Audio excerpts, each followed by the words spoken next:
Hola, soy Jonathan de Blessed Hope Chapel, Ensenada. Hoy haré la tercera parte de las raíces del calvinismo y se titulará Las raíces del calvinismo, el maniqueísmo gnóstico. ¿Y eso por qué? Porque recuerden, hubo tres influencias en la vida de este hombre Agustín, y antes de que se convirtiera al cristianismo y se convirtiera en un teólogo de la Iglesia Católica Romana inmediatamente después de su comienzo. Y así estamos viendo la vida de este hombre. ¿Por qué? Porque Agustín tuvo un gran impacto en el cristianismo occidental, específicamente en la teología reformada.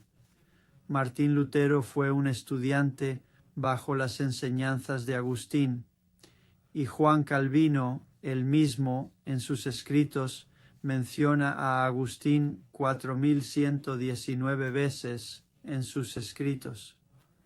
Y nos dice, Juan Calvino nos dice, que podríamos encontrar toda su teología, en última instancia, en las páginas de Agustín, y que Agustín era tan santo por dentro de él, así que estaba lleno de las enseñanzas de Agustín. Él lo admite y la evidencia está ahí en sus escritos. Si hablas de un hombre aparte de Jesús, aparte de los que están en las Escrituras, si estás hablando de un hombre más de 4000 veces en tus escritos, eso significa que estás pensando mucho en él y tiene una gran influencia en tu vida. Ha sido dicho por muchos a través de la historia que esta reforma fue un renacimiento del agustinianismo. Así que estamos viendo a Agustín. Este hombre influyó en la Iglesia occidental y dicen que no hubo nadie que tuviera mayor influencia, al menos en el cristianismo occidental, desde los días de Pablo. Todo esto es de conocimiento general y en su mayoría ha sido acordado, pero Agustín tuvo un gran impacto. Así que tenemos que saber lo que este hombre enseñó, y nos fijamos antes en el estoicismo, que fue su primera influencia en su vida, y es una filosofía determinista, es una filosofía pagana. Pasamos por eso. La segunda influencia en su vida fue el neoplatonismo. En realidad viene de la fundación de Platón, el filósofo, pero luego otros vinieron después y construyeron sobre esa base. De ahí viene el neoplatonismo, que es también una filosofía determinista, una filosofía pagana. Eso influyó en la vida de Agustín. Y luego tenemos la tercera gran influencia en su vida, que es una forma de gnosticismo llamado maniqueísmo, y se formó, o estas ideas del maniqueísmo vinieron de un hombre llamado Mani, y voy a leerles lo que enseñó en última instancia, en resumen. Pero primero quiero hablarles de Agustín. Vivió desde el año 354 después de Cristo hasta el 430 después de Cristo, y fue un teólogo. Hoy es reconocido por la Iglesia Católica. Lo han llamado doctor de la Iglesia Católica Romana. Solo hay 35 o 36 santos, según la Iglesia Católica, en los últimos 2000 años que recibieron ese título, y Agustín es uno de ellos. Sabemos que Constantino vino a principios de los 300. Él tuvo una visión y eso comenzó el proceso de unir la Iglesia y el Estado. Antes de eso, la Iglesia primitiva fue perseguida por el gobierno romano. Tenemos los coliseos, donde todavía están de pie hoy en día, en parte, y se puede ir a ver donde mataban a los cristianos por deporte. Por lo tanto, la Iglesia Católica Romana no estaba allí antes de este tiempo, ¿de acuerdo? Y en este punto, Roma comenzó a hacer de la Iglesia cristiana o la religión cristiana la religión del Estado, y Agustín tomó parte en eso. Pero no vamos a profundizar en eso, pero quiero decirte que este es el tiempo en que vivió. Antes de que él estuviera en cualquiera de estas influencias, vivió una vida pagana, solo una vida pecaminosa, una vida carnal, llena de mujeres y lujuria, etc. Y así vemos un patrón en la vida de Agustín. Él vive de esa manera, luego va a una filosofía, luego salta a otra filosofía, luego salta a otra filosofía, y él fue un oyente maniqueo, involucrado, muy involucrado por 9 o 10 años de su vida antes de convertirse al cristianismo. Así que si estás involucrado en cualquier filosofía por esa cantidad de tiempo, estás estudiando, estás aprendiendo, y también hablaba en contra del cristianismo públicamente durante ese tiempo, definitivamente estás muy influenciado por esas cosas. Simplemente va a suceder. Es como si fueras un testigo de Jehová por 10 años. Estudiaste con ellos, evangelizaste con ellos, aprendiste su evangelio torcido, su punto de vista de quién es Yahweh y quién es Jesús. Entonces vienes a Cristo, vas a tener que trabajar a través de muchas cosas porque va a parecer como una blasfemia querer llamar a Jesús Yahweh, ¿verdad? Porque está arraigado en ti. Entonces, cualquiera puede cambiar gracias a Jesús. Jesús puede transformar a cualquiera. Él puede limpiarnos. Él puede cambiar nuestra teología y darnos la teología correcta y santificarnos. Pero definitivamente tiene una influencia y eso es lo que estamos viendo. Entonces, gnosticismo significa conocimiento o tener conocimiento en sí mismo. Y los gnósticos en general creían en dos dioses. Uno era un Dios supremo, que no es el Dios que adoramos. Nuestro Dios, Yahweh, para ellos, es el Dios maligno que creó toda la materia física y creó este mundo.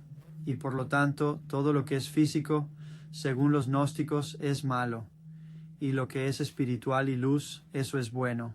Por lo tanto, solo porque naciste físicamente, eres malo. Tus hijos son malos. Bien, y tenemos que ser liberados de este mundo físico para que podamos ser iluminados a través del conocimiento oculto, el conocimiento esotérico. La palabra esotérico implica un pequeño grupo de personas que tienen este conocimiento oculto que el resto de la humanidad no tiene.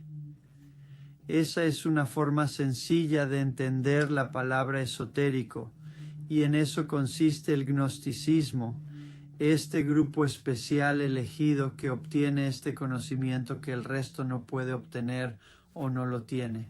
No tengo tiempo para repasar muchos detalles, pero quiero contarles rápidamente algunas creencias gnósticas y luego las creencias maniqueas específicamente, porque esa era la secta de la que Agustín formaba parte. Entonces, los gnósticos enfatizan el conocimiento espiritual sobre la doctrina. Bien, esto es importante.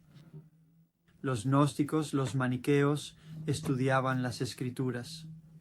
Así como los mormones estudian las escrituras, así como los testigos de Jehová estudian las escrituras, así como diferentes sectas que se han desviado del fundamento del verdadero cristianismo, estudian las escrituras. Quiero decir, los adventistas del séptimo día, ellos estudian las escrituras. Los apostólicos de la unidad, ellos estudian las escrituras. Pero muchos de ellos, todos los que mencioné, se han extraviado mucho en sus creencias fundamentales y se han desviado de la verdadera fe cristiana. Entonces los maniqueos y los gnósticos tenían sus propias interpretaciones de lo que la palabra de Dios decía, lo que significaba. Y para resumir, cuando se examina un estudio de las interpretaciones gnósticas, se encuentra que son las mismas interpretaciones para estos, al menos para sus textos de prueba, que un texto de prueba significa que es un texto que está señalando este versículo y está diciendo, esta escritura aquí es tan clara, que está probando mi teología, lo prueba porque es muy claro. Eso es un texto de prueba, ¿verdad?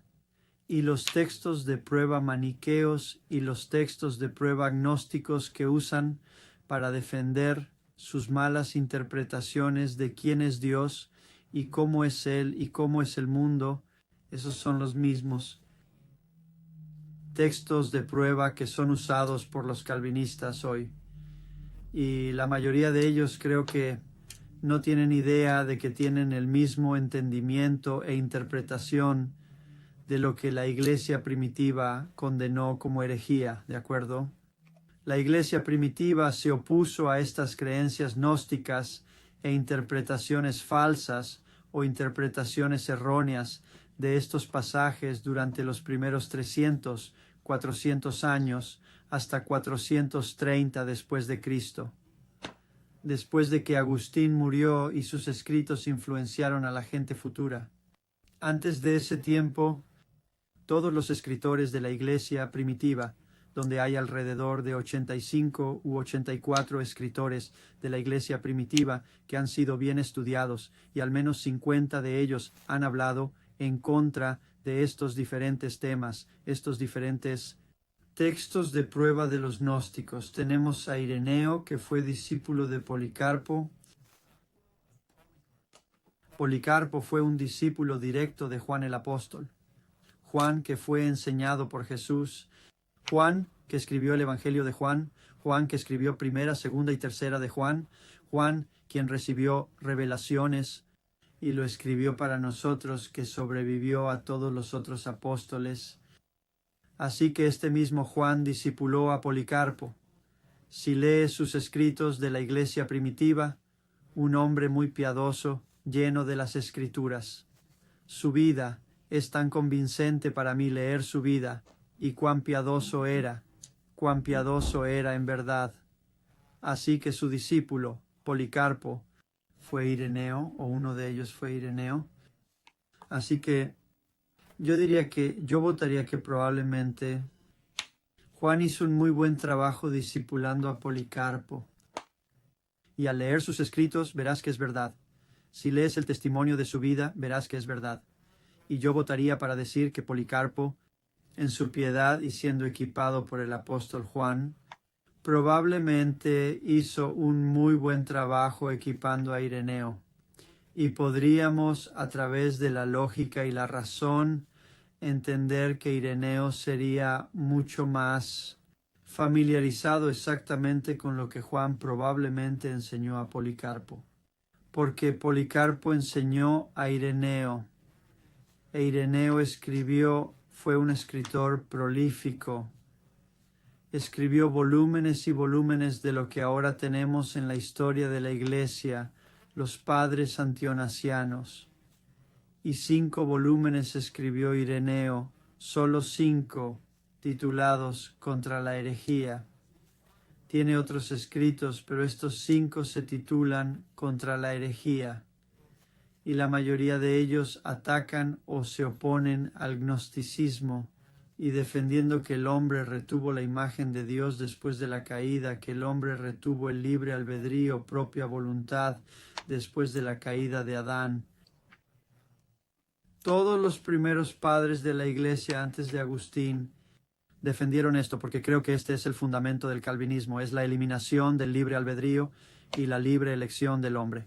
No significa que el hombre no sea esclavo. Él no se convierte en esclavo del pecado. Mientras más se somete y obedece al pecado, la Escritura lo dice, a quien obedecemos, a ese nos convertimos en esclavos, ya sea a la justicia o a la maldad. Así que, como nacimos, no somos esclavos de la pornografía a la edad de 2 años, ¿verdad? Pero eres un pecador, tienes una naturaleza pecaminosa. Y tienes lo que los padres de la Iglesia llamaron una propensión para el pecado. Todos estaban de acuerdo con eso. Estaban de acuerdo en que estamos total y completamente perdidos y que necesitamos la gracia, necesitamos la salvación.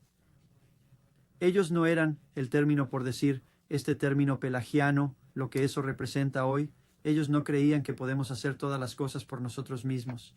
Ellos sabían completamente que necesitamos a Jesús para salvarnos de nuestro estado caído. Pero todos ellos defendían que tenemos libre albedrío, y eso nos hace responsables ante Dios.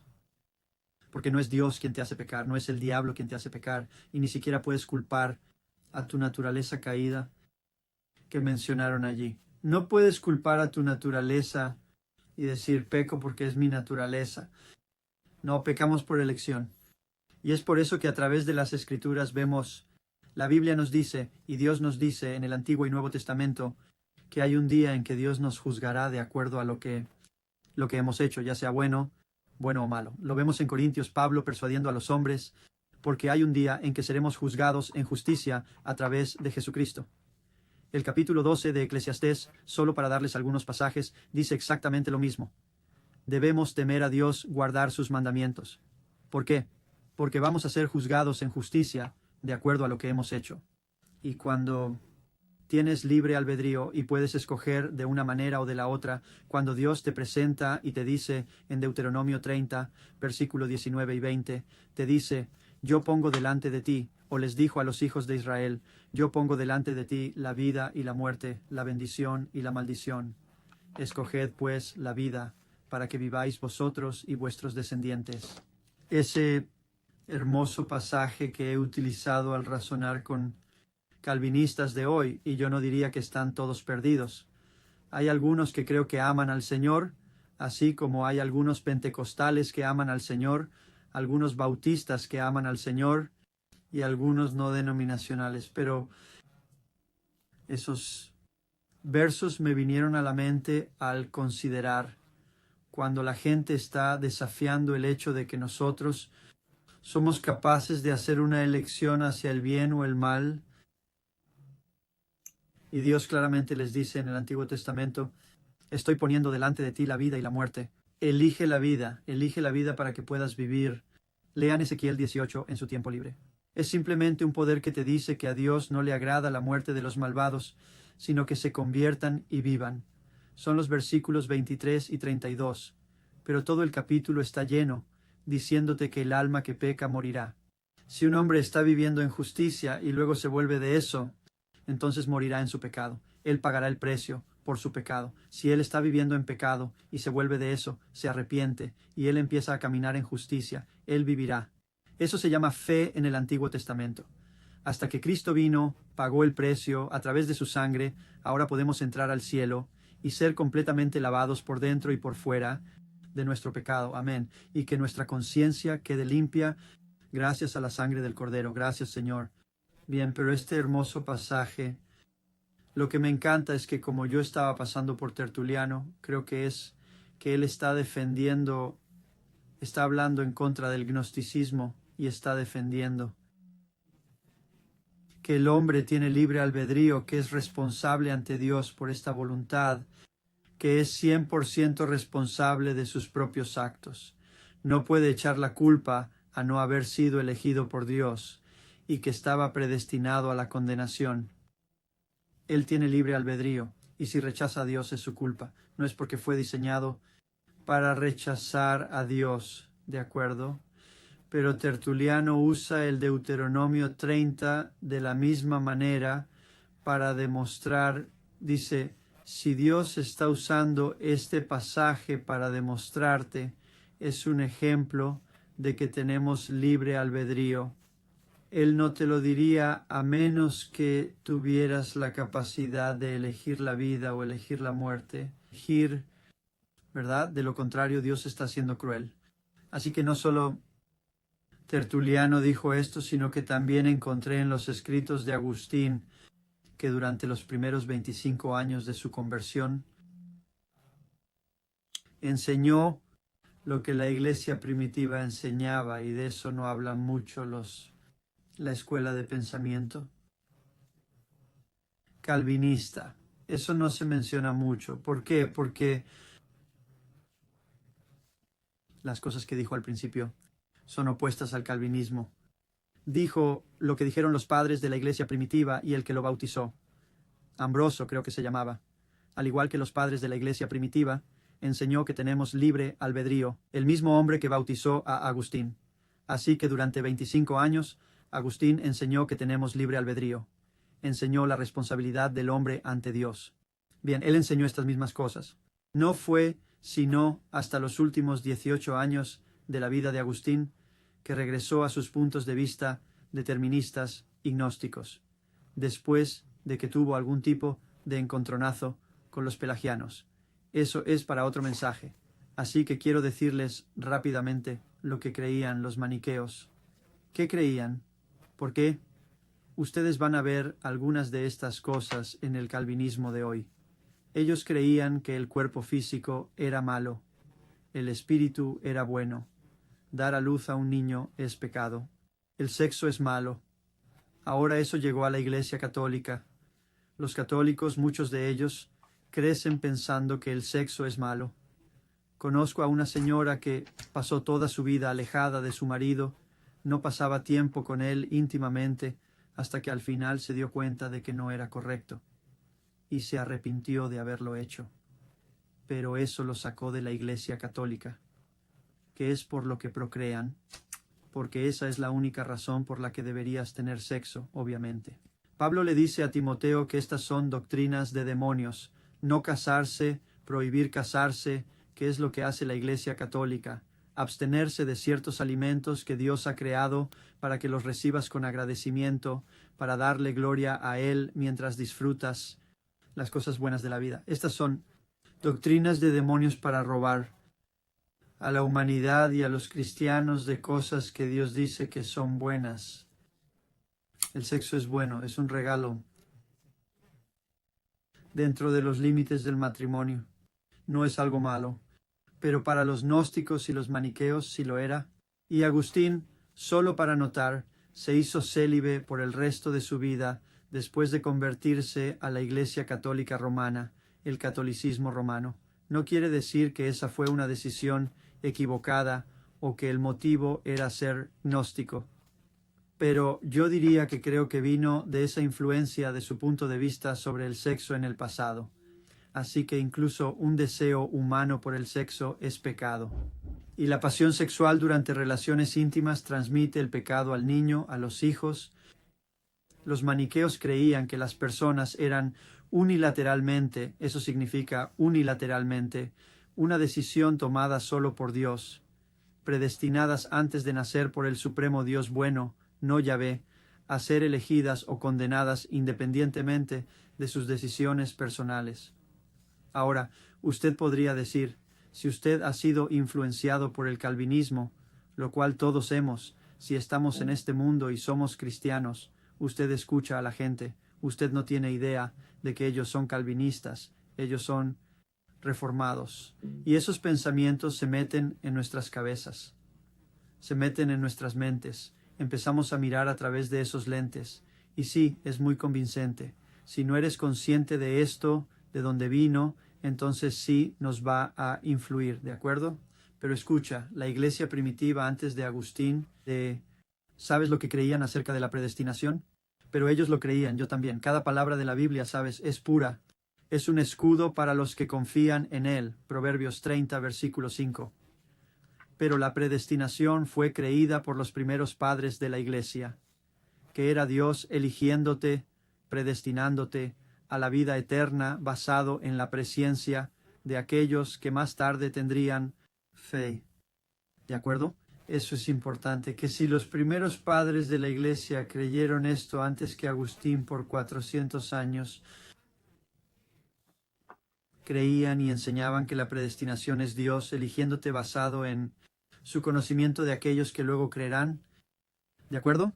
Entonces al menos necesitamos detenernos y considerar lo que la iglesia primitiva enseñaba. ¿Son neandertales? ¿Son más insensatos que nosotros? ¿No entendían las cosas que nosotros entendemos hoy? ¿Somos más inteligentes? La mayoría de las generaciones creen eso, ¿de acuerdo? Ellos creían que la voluntad esclavizada no puede elegir, esto se llama, que esta es la T de Teulipe, los puntos de calvinismo. Tiene depravación total, ¿de acuerdo? La voluntad esclavizada, porque después de la caída, ellos creen que al principio, cuando el hombre perdió su voluntad, se convirtió en esclavo y por lo tanto no podía tomar decisiones. Ellos creen que la voluntad está condenada hasta que Dios decida liberarla por medio de la reconciliación con Dios a través de Cristo. Ahora, algunas de estas cosas suenan similares, y así es como Satanás opera. Por favor, piensen en estas cosas.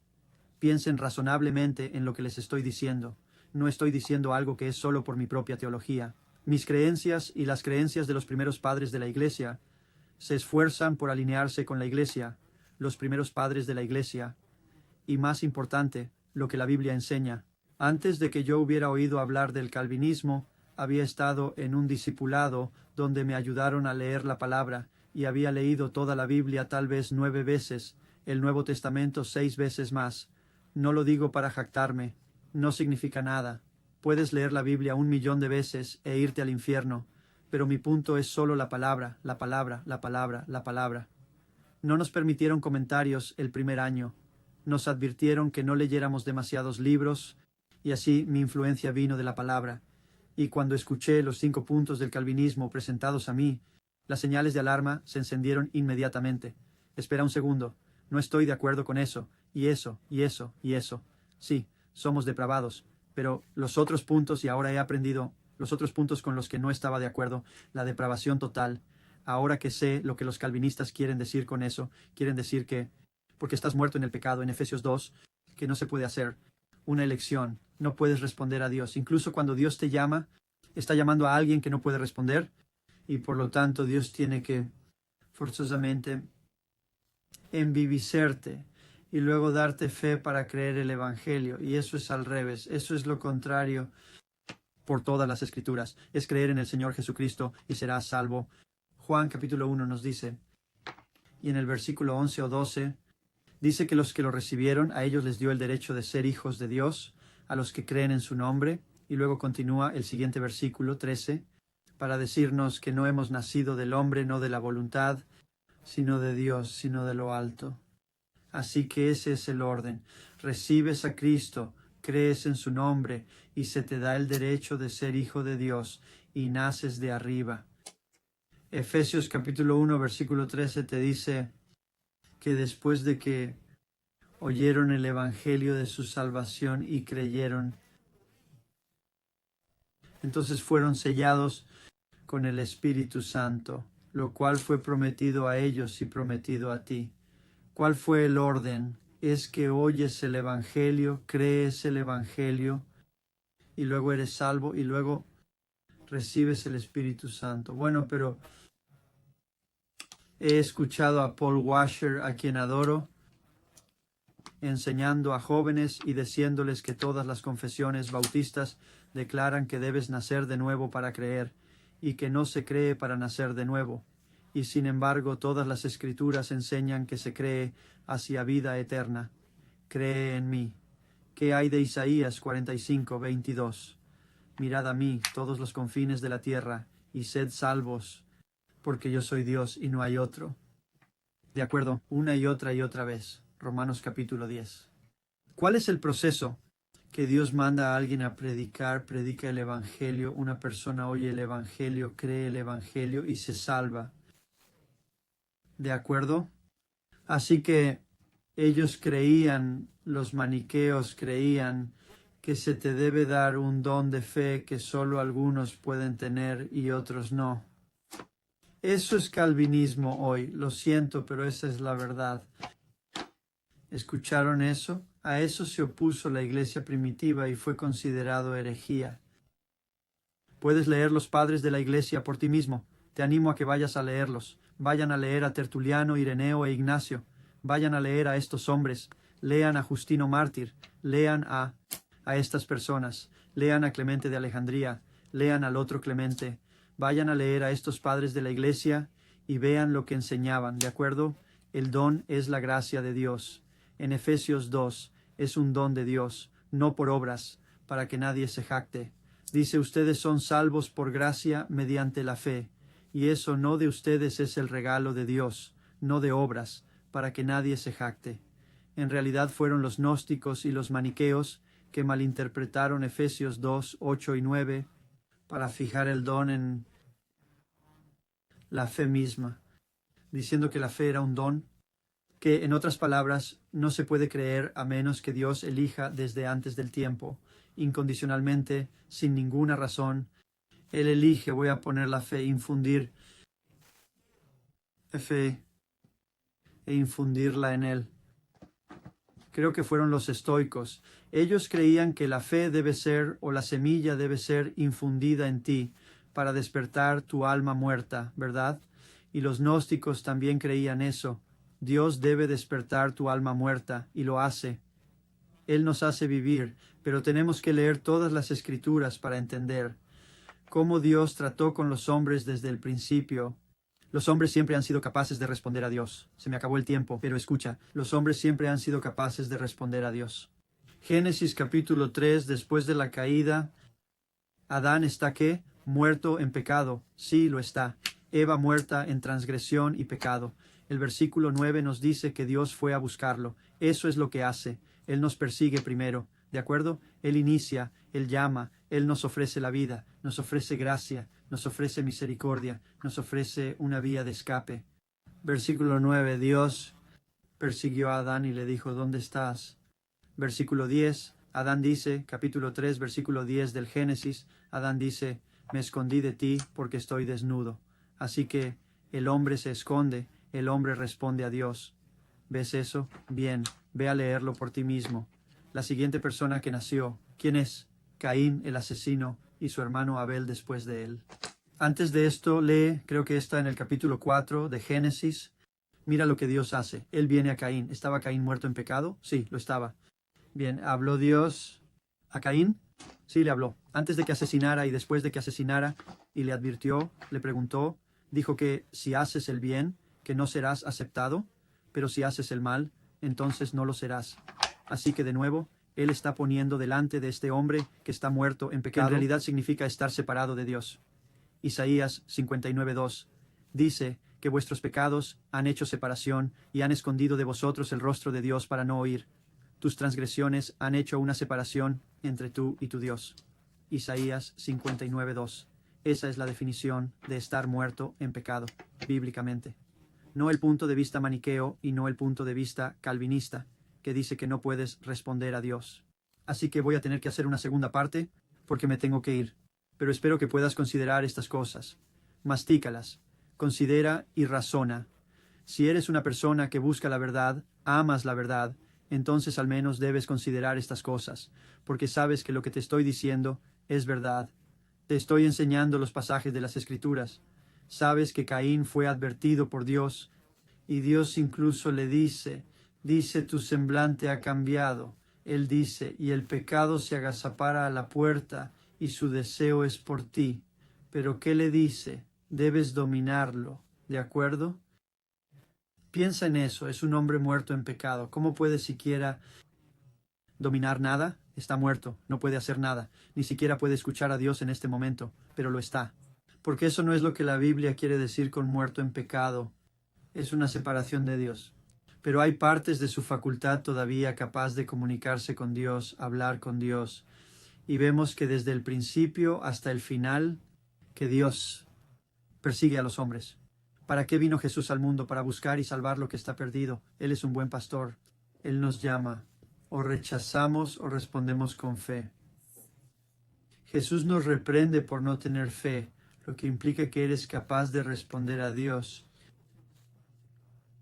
Pero la doctrina calvinista nos enseña que no lo eres.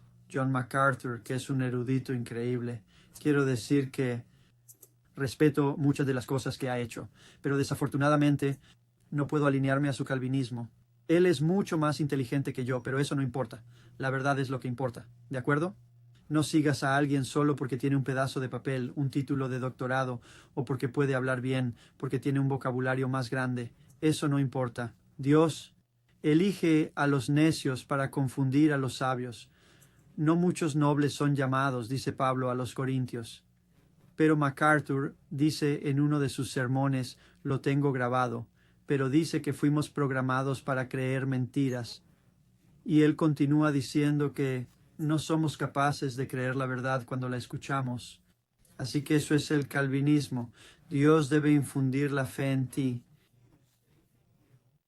¿verdad? Él sobrenaturalmente decide sin razón, incondicionalmente te elige y decide, bueno, voy a salvar a esa persona infundiéndole vida y voy a traerlo a la vida. Voy a poner fe en él y hacerle creer y entonces él me va a seguir en la fe Y eso viene de Calvino, que viene de Agustín, que viene del gnosticismo, ¿de acuerdo? Y del estoicismo y así sucesivamente. Gracias por su tiempo. Que el Señor los bendiga. Repasen estas cosas. Consideren estas cosas. Comparte estas cosas si quieres. Pero realmente pido que consideres estas cosas y que te edifiquen, te edifiquen. El Señor te bendiga. Los amo y deseo verte en el reino de Dios algún día. Gracias.